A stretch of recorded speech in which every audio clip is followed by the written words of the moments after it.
MLA ఎంపీలకు రాజ్యాంగం ఇచ్చిన పాత్ర చట్టసభలైన అసెంబ్లీ పార్లమెంట్లో ప్రజలకు మేలైన చట్టాలను చేయటం వరకే.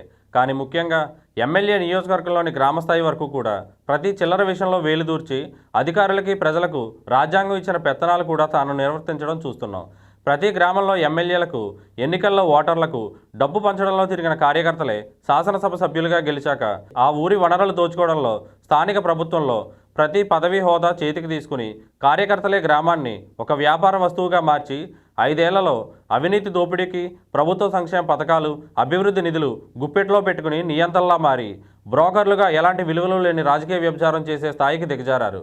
మన గ్రామంపై మన అజమాయిషీతో పారదర్శకత జవాబుదారీ ప్రజల పాలన రావాలంటే ఎన్నికల్లో అలాంటి బ్రోకర్లు ఇచ్చే నోటికి మద్యానికి ఆశపడటం మానాలి అని పశ్చిమ గోదావరి జిల్లా దెందులూరు మండలం కొవ్వలి గ్రామానికి చెందిన గ్రామదీప్ సంస్థ ఫౌండర్ డాక్టర్ మనోహరి అన్నారు.